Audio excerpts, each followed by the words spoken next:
BlackRock and Grayscale have had face-to-face meetings with the SEC discussing their Bitcoin ETFs.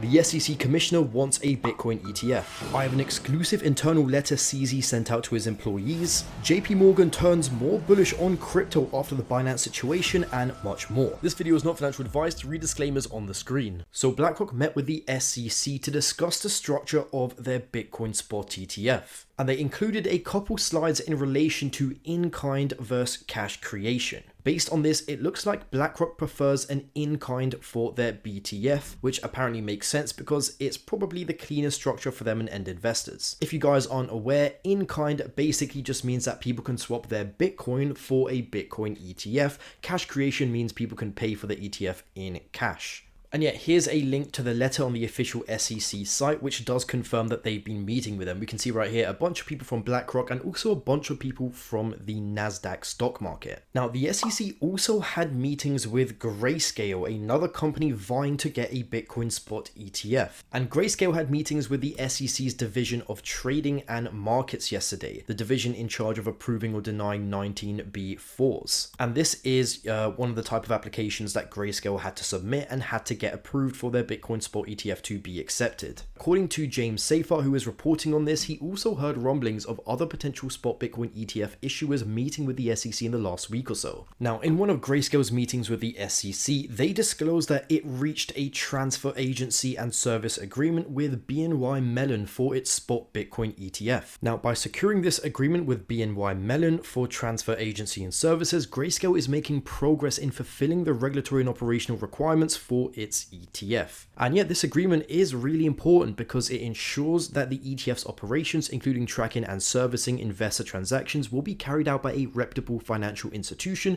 like BNY Mellon. So with this major step happening with the Grayscale ETF, there is less and less reasons out there for the SEC to continue denying spot Bitcoin ETFs. Bybit, the world's second largest crypto exchange and my personal favorite crypto exchange, is giving out $30,000 to anyone that signs up using the link below. So simply sign up using the link below. It will take you to this page right here where you can actually make an account, and you can also check out all the deposit bonuses you can get for free, once again up to $30,000. And if you do all of that, you can also claim your free airdrop strategy guide that I'm giving to everyone that signs up to Bybit using the link in my description. The SEC commissioner is once again going against Gary Gensler, saying there's no reason for us to stand in the way of a Bitcoin spot ETF. Take a look at this. We have heard a lot of reporting in another matter that has gotten a lot of attention regarding a spot ETF, that there is ongoing conversations between issuers who have filed some of these applications and individuals at the SEC. And I wonder if you can shed any light on how much you as a commissioner might be involved in that, or really if this is just happening at the lower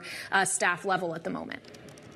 No, again, I really can't comment on that, but I think I've been very transparent that I've thought for many years now that there is no reason for us to stand in the way of a spot Bitcoin exchange traded product. Major potential Bitcoin dumps coming, as some Mt. Gox creditors have received emails from the bankruptcy trustee stating that the trustee plans to start repaying creditors soon and is to start working on repaying them in cash in 2023 and will continue into 2024. Mt. Gox will distribute 142,000 BTC and 143,000 Bitcoin Cash and 69 billion yen, among other things. So the fact that they are repaying them in cash right here is a sign that they'll probably start to sell these Bitcoins that they hold. Now, as for the exact dates, the specific timing of repayment to individual rehabilitation creditors is undetermined, and it's just not possible because of the complexity of the situation. But yeah, it will happen within the 2023 calendar year into 2024. Update on the Binance CZ situation, as he could be facing 18 months in prison as part of his plea deal with the US government. He also issued an internal letter to Binance employees elaborating on the potential situation. So thanks everyone for the warm, caring and moving words, and more importantly for keeping the ship flying. Due to the volume of messages I'm getting now, I won't be able to reply to them one by one, so I'll just say it here. For me, it's a tough day for sure, going through this unfamiliar process while being completely 12 hours jet lagged and not having access to a phone for most of the day in court. I pre-wrote this tweet at 4 AM among all the other long legal documents I had to review. I really didn't have time to pre-write an internal memo. I think our comms team did a great job. I won't repeat what was already said.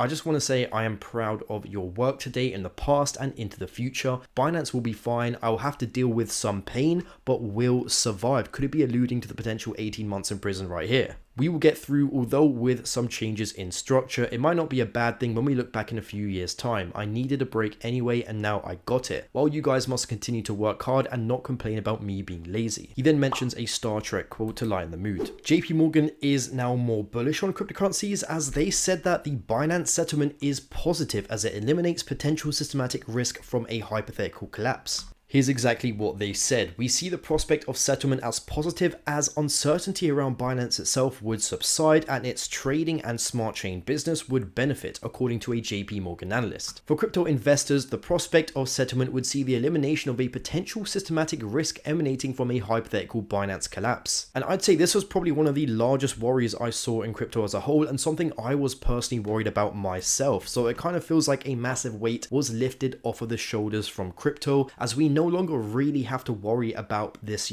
opaque business called Binance that could maybe pull an FTX as well. Drop me a follow on Twitter for live updates with everything happening in crypto. I'll see you tomorrow. This video is not financial advice. Read disclaimers on the screen.